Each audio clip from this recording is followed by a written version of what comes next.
السلام عليكم ورحمة الله وبركاته. الحمد لله رب العالمين، والصلاة والسلام على خير خلق الله أجمعين، محمد وعلى آله وصحبه أجمعين وعلى من تبعهم بإحسان إلى يوم الدين. أما بعد. ہر قسم کی حمد و ثنا اللہ تبارک و تعالیٰ کے لیے لائق اور زیبا ہے، جس نے ہم سب کو روزہ رکھنے اور قیام اللیل کرنے کی توفیق دی. اللہ تعالیٰ سے دعا ہے کہ اللہ تعالیٰ ہمارے صیام اور قیام قبول فرمائے، اللہ تعالیٰ مزید ہمت اور حوصلہ دے، اور اللہ تعالیٰ زیادہ سے زیادہ نیکیاں کمانے کی توفیق عطا فرمائے. حاضرین، میں آج آپ کے سامنے سورۃ الفاتحہ سے متعلق مختصر سی گفتگو کروں گا. قرآن مجید کی جو سب سے پہلی صورت ہے سورۃ الفاتحہ، یہ صورت قرآن مجید کی ایسی عظیم صورت ہے جس کو اللہ تبارک و تعالیٰ نے خصوصی مقام دیا ہے.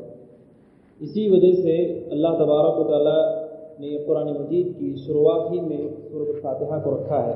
جیسے آدمی مصحف کھولتا ہے جو کہ ہدایت کی کتاب ہے قرآن مجید، تو پہلے ہی سورۃ الفاتحہ سے شروعات ہوتی ہے. سورۃ الفاتحہ اللہ کے نبی صلی اللہ علیہ وآلہ وسلم نے اس کو قرآن مجید کی سب سے عظیم صورت قرار دیا. سعید بن المعلیٰ کہتے ہیں رضی اللہ عنہ کہ میں نماز پڑھ رہا تھا، نبی کریم صلی اللہ علیہ وسلم نے مجھے بلایا تو میں نے نماز کو پوری کیا اور میں آپ کے پاس گیا. آپ نے کہا، میں نے جب بلایا تو تم کیوں نہیں آئے؟ کہا اللہ کے نبی میں نماز میں تھا. تب آپ نے کہا کیا تم نے قرآن کی آیت نہیں سنی ہے؟ یا ایھا الذین آمنوا استجیبوا للہ وللرسول اذا دعاکم لما یحییکم، کہ ایمان والوں جب اللہ اس کے رسول بلائیں تو فوراً ان کی آواز پر، ان کی پکار پر لبیک کہو. نبی جب بلائیں تو یہ نہیں دیکھا جاتا کہ نماز کے حالت میں ہے کہ نماز کے باہر ہیں. تو آپ نے حضرت سعید بن المعلیٰ کو ادب سکھایا کہ جب نبی بلائیں تو فوراً حاضر ہونا چاہیے. اور پھر آپ نے فرمایا کہ میں تمہیں قرآن کی سب سے عظیم صورت بتاؤں گا، پورے قرآن میں ایسی صورت نازل نہیں کی گئی. حضرت سعید بن المعلیٰ کہتے ہیں پھر آپ صلی اللہ علیہ وسلم نے سکھایا کہ سب سے عظیم صورت قرآن مجید میں جو ہے وہ سورۃ الفاتحہ ہے. اس صورت کے کئی نام ہیں، اس کو ام الکتاب کہا جاتا ہے، جیسا کہ عبادہ بن صامت رضی اللہ عنہ کی صحیحین میں روایت ہے. آپ نے فرمایا لا صلاۃ لمن لم یقرأ بفاتحۃ الکتاب، کہ اس شخص کی نماز نہیں جو فاتحۃ الکتاب کو نہ پڑھے، یعنی سورۃ الفاتحہ کو نہ پڑھے. اس کے مختلف نام ہیں. اس صورت پر اصل میں غور کرنے کی بہت ضرورت ہے، اس لیے کہ یہ پورے قرآن مجید کا خلاصہ ہے. حسن بصری رحمہ اللہ کہتے ہیں کہ ساری جتنی آسمانی کتابیں ہیں ان سب کا خلاصہ 4 کتابوں میں نازل کیا گیا، تورات، زبور، انجیل اور قرآن میں. اور ان چاروں میں جو کچھ ہے اس کا خلاصہ قرآن میں رکھا گیا ہے، اور قرآن میں جو کچھ ہے اس کا خلاصہ سورہ فاتحہ میں رکھا گیا ہے. یہ سب سے عظیم صورت ہے اس معنی میں. تو غور کرنے کی ضرورت ہے کہ سورۃ الفاتحہ میں اللہ تبارک و تعالیٰ نے کیا چیز بیان کی ہے. اس کی عظمت کا اندازہ آپ کیجئے. حضرت عبادہ بن صامت رضی اللہ عنہ کی اس روایت میں آپ نے فرمایا کہ کسی شخص کی نماز اللہ قبول نہیں کرتا جب تک کہ وہ سورۃ الفاتحہ کو نہیں پڑھ لیتا، چاہے نماز سری ہو کہ جہری ہو، امام کے پیچھے ہوں کہ اکیلے پڑھ رہے ہوں، مسافر ہوں کہ مقیم ہوں. کسی بھی حالت میں آدمی نماز پڑھے تو نماز سورہ فاتحہ کے بغیر نہیں ہوتی. آپ نے صاف لفظوں میں کہا اس کی نماز ہی نہیں ہے جو سورہ فاتحہ کے بغیر نماز پڑھتا ہے. ابو ہریرہ کی رضی اللہ عنہ کی روایت میں آپ نے فرمایا فہی خداج غیر تمام، آپ نے فرمایا اگر سورہ فاتحہ کے بغیر پڑھے تو نماز ناقص مانی جائے گی، وہ نماز پوری نہیں مانی جائے گی. یہ سورۃ الفاتحہ کی عظمت ہے، اور اس کو نور قرار دیا گیا ہے، اور یہ نبی کریم صلی اللہ علیہ وسلم کے لیے خصوصی طور پہ نازل کی گئی. عبداللہ بن عباس رضی اللہ تعالیٰ عنہما کہتے ہیں اللہ کے نبی صلی اللہ علیہ وسلم جبریل علیہ السلام آپ کے پاس بیٹھے ہوئے تھے، اچانک آسمان سے آواز آئی جس کو جبریل نے سنا اور اللہ کے نبی صلی اللہ علیہ وسلم نے سنا. تو جبریل علیہ السلام نے کہا اللہ کے نبی ایک فرشتہ آسمان سے زمین پر اترنے کی اجازت اللہ سے مانگ کر اترا ہے، اور آج سے پہلے کبھی وہ زمین پہ نہیں اترا، اور اس نے اجازت مانگی صرف آپ کو خوشخبری دینے کے لیے. وہ فرشتہ آتا ہے اور آپ کو سلام کر کے کہتا ہے ابشر بنورین اوتیتہما لم یؤتہما نبی قبلک، کہتا ہے اللہ کے نبی میں 2 خوشخبریاں لے کر آیا ہوں اور آپ سے پہلے کسی نبی کو اللہ نے وہ خوشخبریاں نہیں دی ہیں. وہ 2 خوشخبریاں کیا ہیں؟ کہا سورۃ الفاتحہ اور سورہ بقرہ کے آخری جو 2 آیتیں ہیں آمن الرسول سے لے کر کے آخر. یہ 2 نور ہیں، 2 خوشخبریاں ہیں جو ہمارے نبی سے پہلے کسی نبی پر نہیں اتاری گئی ہیں. اس پہ غور کرنے کی ضرورت ہے. سورہ فاتحہ کی شروعات ہوتی ہے الحمدللہ رب العالمین سے، کہ ساری تعریفیں اللہ تبارک و تعالیٰ کے لیے جو سارے جہانوں کا رب ہے. آپ اس آیت پر غور کیجئے کہ شروعات سے ہمیں سکھایا جاتا ہے کہ ہم اللہ کی حمد اور اللہ کی تعریف بیان کرنا سیکھیں. مسئلہ دراصل یہ ہے کہ لوگ اپنی دنیا کمانے کے حصے اتنے مصروف ہیں کہ انہیں کوئی ایسی چیز نظر نہیں آتی جس پر اللہ کی تعریف کرے. صحت بھی ہے، رزق بھی ہے، اولاد بھی ہے، نعمت اسلام اور ایمان بھی ہے، لیکن کبھی الحمدللہ کہتے نظر نہیں آتے ہیں۔ کیوں؟ کیونکہ حرص دنیا کی اتنی ہے کہ نعمتیں حقیر نظر آتی ہیں۔ سب سے پہلی چیز اللہ کی حمد و ثنا آدمی کو کرنا سیکھنا چاہیے۔ کیوں؟ ساری تعریف کا مستحق صرف اللہ تعالیٰ ہے، ساری تعریف کا مستحق صرف اللہ تعالیٰ ہے، کیونکہ وہ ازل سے ہے، ہمیشہ قائم ہے، اور اسی نے ساری خوبیاں انسانوں کو دی ہیں، ساری نعمتیں انسانوں کو دی ہیں۔ تو ہمیں سکھایا گیا کہ ہم سب سے پہلے کہیں الحمدللہ رب العالمین، کہ ساری تعریفیں اللہ کے لیے جو سارے جہانوں کا رب ہے۔ اور یہ وہ تعریف ہے، یہ وہ حمد ہے کہ زمین میں ہر چیز بیان کرتی ہے نافرمان انسانوں کو چھوڑ کر۔ قرآن مجید کہتا ہے سبح للہ ما فی السماوات وما فی الارض، زمین و آسمان میں جتنی چیزیں ہیں وہ سب اللہ کی تعریف بیان کر رہی ہیں، ساری چیزیں۔ آسمان کی آپ بات کریں، آسمان ملائکہ فرشتوں سے بھرا ہوا ہے، اور آسمان کے بارے میں قرآن کہتا ہے الذین یحملون العرش ومن حولہ یسبحون بحمد ربہم، حتیٰ کہ وہ فرشتے جو اللہ کا عرش اٹھائے ہوئے ہیں وہ بھی ہمیشہ اللہ کی تعریف کرتے ہیں، وہ بھی ہمیشہ الحمدللہ رب العالمین کہتے ہیں۔ اور آپ قیامت کی بات کرتے ہیں اور جنت میں داخل ہونے کی بات کرتے ہیں، جنتی جنت میں جب پہلے قدم رکھیں گے تو ان کا جملہ یہ ہوگا الحمدللہ الذی صدقنا وعدہ وأورثنا الارض، کہیں گے کہ ساری تعریف اللہ کے لیے ہے جس نے وعدے کو سچا کر دیا، جس نے وعدے کو پورا کر دیا۔ یہ اہل جنت کی بات ہے۔ اور جب سارے انسان و جنات میں فیصلہ ہو جائے گا، جنتی جنت میں، جہنمی جہنم میں، تب بھی آواز لگے گی وقضی بینہم بالحق وقیل الحمد للہ رب العالمین، آواز لگے گی جب سارے فیصلے ہو جائیں گے الحمدللہ رب العالمین، کہ ساری تعریفیں اللہ تبارک و تعالیٰ ہی کے لیے لائق و زیبا ہے۔ تو الحمدللہ رب العالمین کا معنی سمجھنے کی ضرورت ہے، اور یہ مومن کی خصوصیت ہے کہ مومن ہر حال میں اللہ کی تعریف کرتا ہے۔ دنیا میں کسی انسان کے پاس اب صفت نہیں دیکھیں گے، خوشحالی میں تعریف کے جملے کہتا ہے، بدحالی میں شکایتیں کرتا ہے، لیکن مومن کا حال یہ ہے آپ خوشحالی میں جائیں تب بھی اللہ کی تعریف کرتا ہے، بیمار ہو، پریشانی میں مبتلا ہو، اس سے پوچھا جائے کیسا حال ہے، وہ کہتا ہے الحمدللہ۔ یہ مومن کی خوبی ہے کہ وہ ہر حال میں اللہ کی تعریف بیان کرنے والا ہے۔ تو پہلی چیز الحمدللہ رب العالمین سے سبق حاصل کرنا چاہیے۔ دوسرا الرحمن الرحیم، اللہ تعالیٰ مہربانی کرتا ہے لوگوں پر اور نہایت رحم کرنے والا ہے، سارے لوگوں پر مہربانی کرتا ہے۔ کافر جو اللہ کو نہیں مانتا، بعض تو ایسے جو اللہ کو گالی دینے والے، اللہ تعالیٰ کے لیے اولاد ثابت کرنے والے، اللہ تعالیٰ کو برا بھلا کہنے والے، اللہ کی مہربانی یہ ہے انہیں اللہ نے زمین پر پیدا کیا، زمین پہ زندہ رکھتا ہے، انہیں روزی دیتا ہے، اولاد دیتا ہے، مال دیتا ہے، دولت دیتا ہے۔ کہ اللہ تبارک و تعالیٰ سے بڑا کوئی مہربان ہے؟ دشمنوں کے ساتھ حسن سلوک کرنے والا کون ہے؟ آج تو دوستوں کو بھی دھوکہ دے دیا جاتا ہے، رشتہ داروں کے ساتھ بھی وفائی کر دی جاتی ہے۔ اللہ تعالیٰ وہ ہے جو اپنے نافرمان بندوں کو بھی دیتا ہے، کیوں؟ تاکہ وہ واپس لوٹ کر ایمان کی طرف آئے۔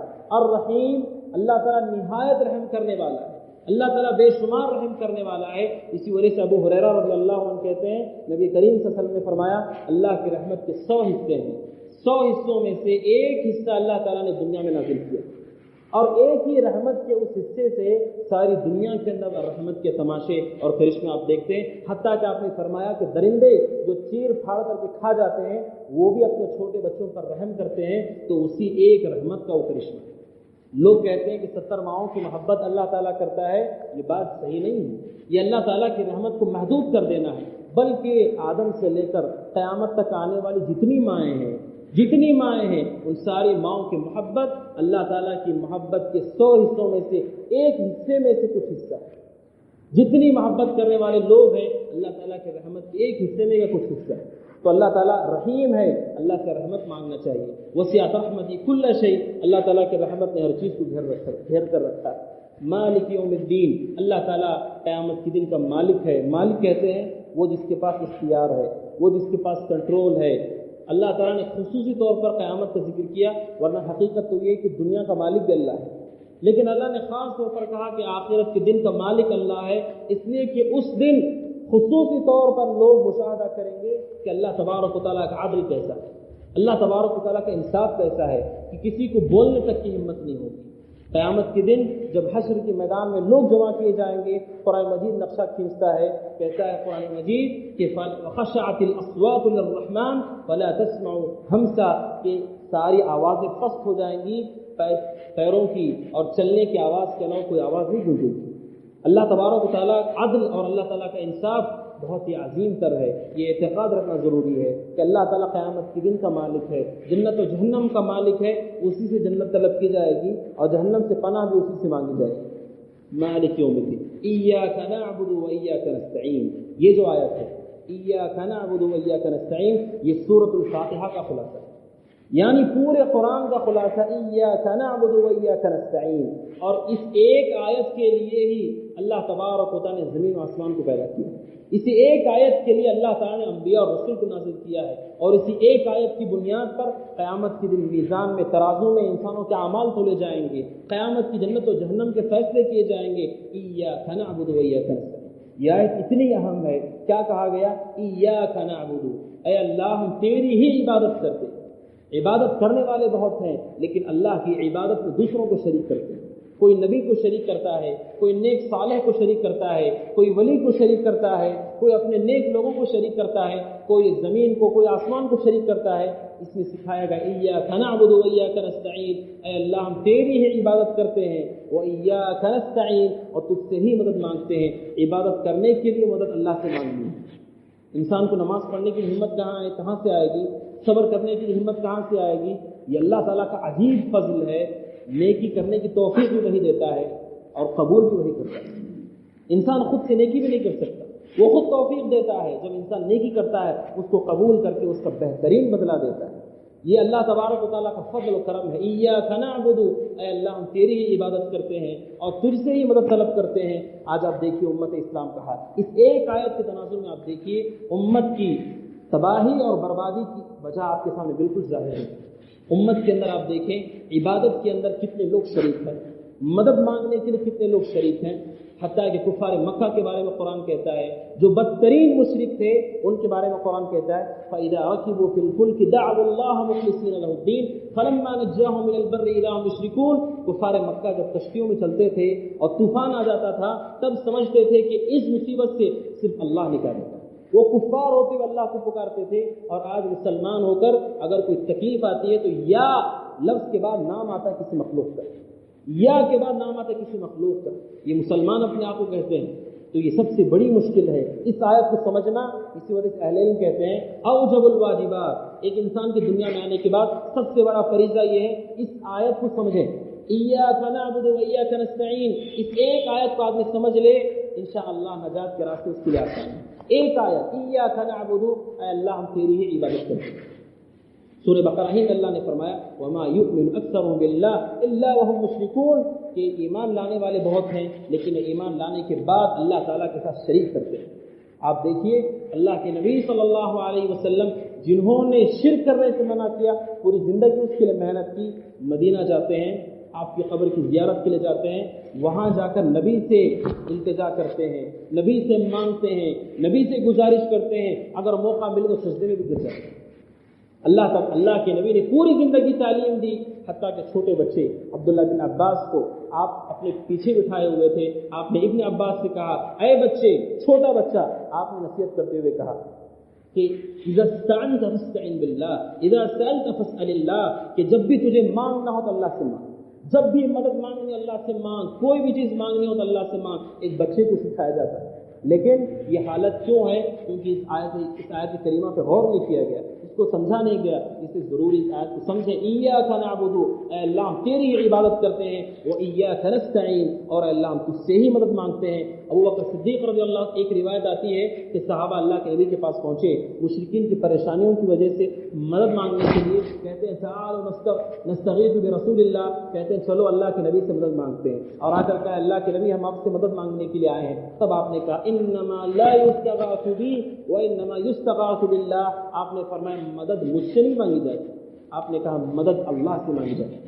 یہ نبی کی تعلیم ہے، یہ نبی کا اسوہ ہے کہ آدمی جب بھی مانگے تو اللہ سے مانگے، جب بھی عبادت کرے تو اللہ تعالیٰ کی عبادت کرے۔ ایاک نعبد و ایاک نستعین، اس آیت پہ دھیان دیجئے، تفسیر پڑھیے، سمجھیے اور اپنی زندگی کا لاہ عمل بنائیے۔ اگر امت اس ایک آیت کے اوپر عمل کر لے واللہ ساری مشکلات نکل جائیں، ساری پریشانیاں دور ہو جائیں گی، اس لیے کہ اللہ تبارک و تعالیٰ کا وعدہ ہے انا لننصر رسلنا والذین آمنوا، وہ لوگ جو ایمان لاتے ہیں اللہ تعالیٰ ان کی مدد کرتا ہے۔ ایمان پورا ہوگا اس ایک آیت سے ایاک نعبد و ایاک نستعین۔ پھر آگے اللہ نے ایک مختصر اور بہت اہم بات بیان کی، اهدنا الصراط المستقیم صراط الذین انعمت علیہم غیر المغضوب علیہم ولا الضالین، کہ اللہ تعالیٰ ہماری صحیح راستے کی رہنمائی فرما اور ہم لوگوں کو اس راستے پر چلا جس پر وہ لوگ چل چکے ہیں جن پر تیرا انعام ہوا ہے، اور ان لوگوں کے راستوں سے بچا جن پر تیرا غضب ہوا ہے، اور جو لوگ جو راہ راست سے بھٹک گئے ہیں۔ اس آیت کریمہ میں اللہ تعالیٰ سے ہم مانگتے ہیں کہ اللہ تعالیٰ ہم کو راہ راست نصیب فرما، صحیح راستہ بتا۔ صحیح راستے پہ چلنا دو قسم سے ہوتا ہے، ایک کہ آدمی صحیح راستے کو پہچانے کہ صحیح راستہ کسے کہتے ہیں، نمبر دو پہچاننے کے بعد اس پر عمل کرے۔ دو قسم کے طبقے پائے جاتے ہیں، ایک وہ لوگ جو صراط مستقیم کو جانتے نہیں ہیں، جن کو پتہ نہیں کہ اللہ کی عبادت کیسی کرنا چاہیے اور وہ صحیح راستے پر نہیں ہیں۔ نمبر دو وہ لوگ جو جانتے ہیں لیکن صحیح راستے پر چلتے نہیں ہیں۔ شریعت نے دونوں کو گمراہ کرا ہے، یہ دونوں صراط مستقیم سے بھٹکے ہوئے لوگ ہیں۔ ہم سمجھتے ہیں وہی شخص گمراہ ہے جو لوگ صراط مستقیم کو جانتے نہیں ہیں، وہ جو توحید کو جانتا نہیں، وہ جو نماز کو جانتا نہیں، روزے کو جانتا نہیں، لیکن شریعت کہتی ہے ہدایت پر وہ ہے جو راستے کو جانتا بھی ہو اور اس پر چلتا بھی ہو۔ جاننا کافی نہیں ہے، جاننا کافی نہیں، اس لیے کہ علم کا مقصد یہ عمل ہے، ورنہ آدمی معلومات جمع کر کے کیا کرے گا؟ معلومات جمع کرنے سے کوئی فائدہ نہیں ہے۔ اسی لیے اللہ سے مانگتے ہیں اللہ ہمیں صحیح راستہ نصیب فرما، یعنی راستہ بھی بتا اور اس پر چلنے کی توفیق بھی دے۔ یہ دونوں چیزیں ضروری ہیں۔ وہ لوگ جو نہیں جانتے وہ نہیں جانتے، جو جاننے والے ہیں وہ بھی راہ راست کو چھوڑے ہوئے ہیں، تو پھر یہ صراط مستقیم پہ قائم شخص نہیں ہے۔ اور خاص طور پہ کہا گیا ان لوگوں کے راستے پر جس پر تیرا انعام ہوا، وہ لوگ کون ہیں؟ انبیاء ہیں، صدیقین ہیں، شہداء اور صالحین ہیں، جن پر اللہ نے انعام کیا۔ ان کے راستے پر چلنے کی آدمی اللہ سے دعا کرتا ہے، اور آخر میں کہ غیر المغضوب علیہم ولا الضالین، یہود و نصارہ کی روش سے بچا۔ یہود و نصارہ یہ دو بڑی بڑی قومیں جن کے پاس نبی بھی بھیجے گئے، جن پر کتاب بھی اتاری گئی، لیکن ان کی حالت یہ ہوئی کہ انہوں نے کتاب کو بھی ٹھکرا دیا اور ایمان سے بھی خالی ہو گئے، ایمان سے بھی خالی ہو گئے۔ اور آپ نے پیشن گوئی کی، آپ نے فرمایا کہ میری امت کے ساتھ بھی ایسے ہی ہوگا، ایک زمانہ آئے گا کہ یہ لوگ، میری امت کے لوگ یہود و نصارہ کے پیچھے چلیں گے، یہود و نصارہ کے پیچھے چلیں گے۔ یہودیوں نے جانتے بوجھ کے عمل کو چھوڑ دیا، نصارہ نے بغیر علم کے عمل کیا۔ کہ دونوں چیزیں آپ امت سے دیکھیں، جاننے والے لوگ عمل سے دور ہیں اور جو نہیں جانتے عمل کرنے کا جذبہ رکھتے ہیں۔ یہود و نصارہ کی مشابہت ہے، اس سے حد درجے بچنا چاہیے۔ اسی وجہ سے اللہ نے ہمیں سکھایا، ہم اللہ سے دعا کریں کہ اے اللہ ہمیں یہود و نصارہ کے روش سے بچا۔ اس کے لیے محنت کرنے کی ضرورت ہے۔ اللہ کے نبی صلی اللہ علیہ وسلم نے اس کو فرض کیا، ہر رکعت کے اندر پورے دن میں فرض نمازیں اس میں پوری 17 رکعتیں ہوتی ہیں، 17 رکعتوں کے اندر ہر رکعت کے اندر سورہ فاتحہ کو پڑھا جاتا ہے۔ اس کا سمجھنا ضروری ہے، اس کا معنی سمجھ کر، تفسیر سمجھ کر اس کو ہم پڑھتے ہیں، یہ ہمارے اثر انداز ہوگا۔ اسی وجہ سے آپ دیکھیے اللہ کے نبی صلی اللہ علیہ وسلم سورت پڑھنے کے بعد آمین کہتے تھے۔ آمین کا مطلب کیا ہوتا ہے؟ اللہم استجب، اے اللہ جو ہم نے دعا کی ہے اس کو قبول فرما، یہ آمین کا مطلب ہوتا ہے۔ اور یہ آپ کی سنت بھی ہے، صحیح بخاری کے اندر روایت ہے، ابو ہریرہ رضی اللہ عنہ سے روایت ہے، کہتے ہیں نبی کریم صلی اللہ علیہ وسلم نے فرمایا اذا امن الامام فامنوا فان من وافق تامینه تامین الملائکہ غفر له ما تقدم من ذنبه۔ آپ نے فرمایا جب امام آمین کہے تو تم بھی آمین کہو، اس لیے کہ اگر تمہاری آمین فرشتوں کے آمین سے مل جاتی ہے، تمہارا آمین کہنا فرشتوں کے آمین سے مل جاتا ہے تو تمہارے پچھلے گناہوں کو معاف کر دیا جائے گا۔ اور بات اہم یہ ہے کہ اللہ کے نبی صلی اللہ علیہ وسلم آمین زور سے کہتے تھے، آمین زور سے کہتے تھے۔ وائل بن حجر رضی اللہ تعالیٰ عنہ سے روایت ہے، ابو داؤد اور سنن ترمذی کے اندر ومد بها صوته، کہ اللہ کے نبی آمین کہتے تو وہ آمین کی آواز اونچی ہوتی تھی، آمین کی آواز اونچی ہوتی تھی۔ تو یہ ایسی نئی ایجاد نہیں ہے، یہ کوئی بدعت اور خرافات نہیں ہے، بلکہ آپ کی عین سنت ہے، عین سنت ہے۔ اسی وجہ سے امام بخاری رحمہ اللہ نے عطاء ابن ابی رباح جو کہ مشہور تابعی ہیں، عبداللہ بن عباس کے شاگردوں میں سے ہیں، جنہوں نے پوری قرآن کی تفسیر ابن عباس سے پڑھی ہے رضی اللہ عنہ، بہت بڑے تابعی ہیں۔ وہ کہتے ہیں کہ میں نے ائمہ کو دیکھا تھا مکہ مکرمہ میں، تابعی ہیں، صحابی سے پڑھنے والے کہتے ہیں میں نے ائمہ کو دیکھا، عبداللہ بن زبیر سے لے کر جو صحابی ہیں حضرت اسماء کے بیٹے ہیں، ان سے لے کر میں نے بعد کے ائمہ کو دیکھا کہ کانوا یجہرون بالتأمین، کہ وہ آمین زور سے کہتے تھے، حتیٰ کہ کہتے ہیں وَإِنَّ لِلْمَسْجِدِ لَلَجَّةً، مسجد میں آواز گونج جاتی تھی آمین کہنے کی وجہ سے۔ تو یہ سنت ہے، اس کی زندہ کرنے کی ضرورت ہے۔ حتیٰ کہ سنن دارقطنی کی روایت آپ نے فرمایا کہ یہودیوں کو وہ مسلمانوں کے آمین سے بہت چڑ تھی، کہتے ہیں عائشہ صدیقہ رضی اللہ عنہ کی روایت میں ما حسدتکم الیہود علی شیء ما حسدتکم علی قولکم التأمین والسلام، یہودیوں کو سب سے زیادہ تکلیف ہوتی ہے آمین کہنے پر اور سلام، ایک دوسرے کو ملاقات کے سلام کہنے پر۔ تو یہ خرافات نہیں ہے بلکہ عین سنت ہے کہ آدمی اپنی آواز کو اونچا کر کے آمین کہے تاکہ اس سنت پر عمل ہو اور آدمی کے دل میں اس سلسلے میں کوئی شبہ نہیں ہونا چاہیے، اس سے جو سنت ہے اور سنت جہاں آدمی کو ملے اسے قبول کرنا یہی مومن کا شیوا ہے۔ اللہ تعالیٰ سے دعا ہے کہ اللہ تعالیٰ ہمیں اس صورت پر عمل کرنے کی توفیق عطا فرمائے اور اللہ تبارک و تعالیٰ ساری امت اسلام کو کلمہ توحید لا الہ الا اللہ پر اکٹھا فرمائے۔ اللہ تعالیٰ ہمارے لیے ہدایت کے راستوں کو آسان فرمائے، آمین۔ وصلی اللہ وسلم علی نبینا محمد وعلی آلہ وصحبہ اجمعین۔ السلام علیکم ورحمۃ اللہ وبرکاتہ۔